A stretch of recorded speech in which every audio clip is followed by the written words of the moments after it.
Well, hi, Dan. Hi, Harold. You and I are both talking from our home offices. We're working Yes. remotely today, and I understand that issue of remote work has come up, a bit of a hot topic around City Hall in Vancouver. Yes. Yeah. So the city of Vancouver, I mean, obviously there's a lot of city employees like garbage collectors and people who don't have the option of working remotely. But a lot of the city's sort of more kind of office-based staff have been doing largely kind of a hybrid model in the last couple of years where they work from home a certain amount of time or remotely. They work remotely a certain amount of time and then they're required to be in the office a certain amount of time. And this is something, not unique to the city of Vancouver. A lot of different kind of workplaces and employers have been going through, um, you know, uh, different shifts as they kind of navigate out of the pandemic, even over a number of years. But at the city of Vancouver, yeah, currently the arrangement for a lot of workers has been they're working remotely for part of the time and then in the office. I think they're required to be 1 or 2 days a week, I believe. But that's changing.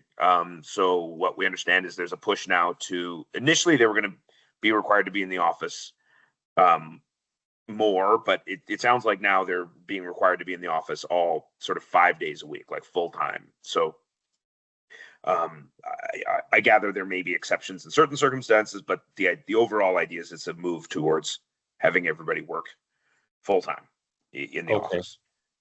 And that is, I take it, that is a management prerogative. Like it's not something where the union would have grounds to object, or I mean, I guess they could object, but It but so I was we'll just find out. I was just in touch very briefly with the union and them waiting on sort of more of a full response. But I'm not exactly sure where the union's at on this. Okay. I know the union has been in touch with management about it, but Okay. Okay. as of right now, by later today, I'll probably know more about. I should Sure. know more Yeah, I about know the you're just union's getting position. into it, but the bigger picture, this whole trend of working from home or remotely and then going back to work, we've seen a lot of large companies and governments that have brought people back to work. I think even the BC government Yep. is a bit of an outlier. They still have a lot of remote workers, but many other Yes. provinces have had their Yep. workers return to work, and Yeah. there seems to be um, a belief that people will be either more productive or that you'll have a stronger culture or an ability to mentor, all those other things that come from being in the same workplace as opposed to working remotely. But has the city talked yet, or have you had a chance to talk to the city about their rationale for the return to work? I don't have that yet from the city. Yeah. I've reached out to the city and asked for a statement. What I do know is that Ken Sim, the mayor Ken Sim, posted something on Twitter earlier this week, basically saying that he's proud to support the decision for staff to return to working in office 5 days a week. The quote he used, he said, this is a big year for Vancouver. And what he said is, we need all hands on deck. That was his quote. So, I mean, Okay. I guess if you read between the lines, that seems to suggest that he expects better productivity by having people physically on site.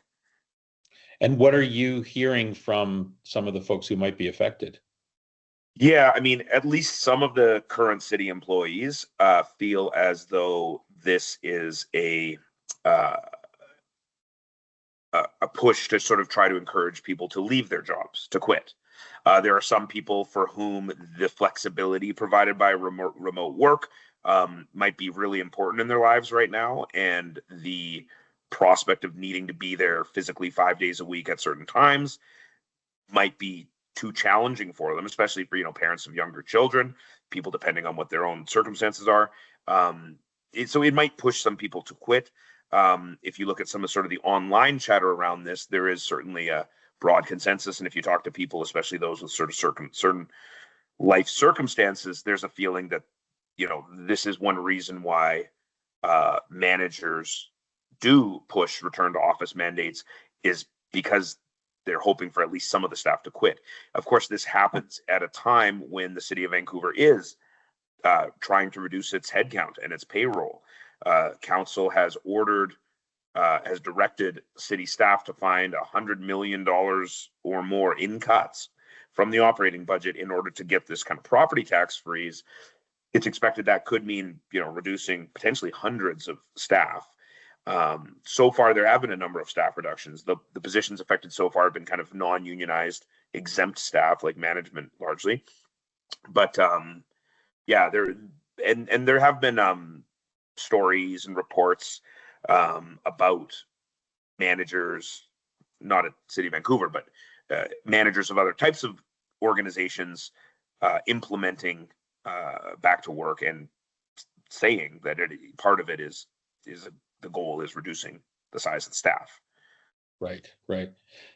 Well, careful what you might wish for there, because one of the risks is that the people who leave may not necessarily be the people that you would like to leave. And if they have the option perhaps of, say, going to a neighboring municipality where remote work is still possible, you could actually see a bit of a brain drain from City Hall.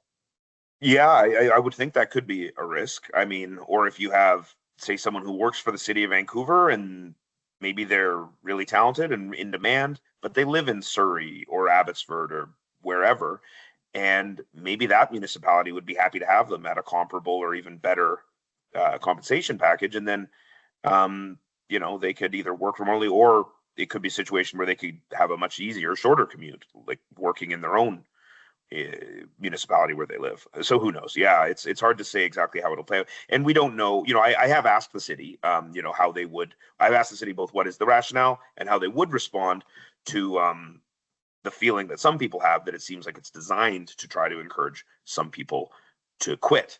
I haven't heard back yet from the city on that, but that's certainly something we're hearing. And the city has also just recently started a offering people early retirement. I think for certain types of non-union positions, management are being offered a voluntary separation program, which is again a way to sort of thin the ranks and try to reduce the size of the city staff. Okay. Does this apply just to City Hall staff, or do you have a sense yet of whether it goes beyond that to, say, support staff with the police department or the fire department, or, say, the Parks Board or other agencies? I'm not sure legally. I mean, I don't think it would affect the police department, because technically the employer of the police department is the police board.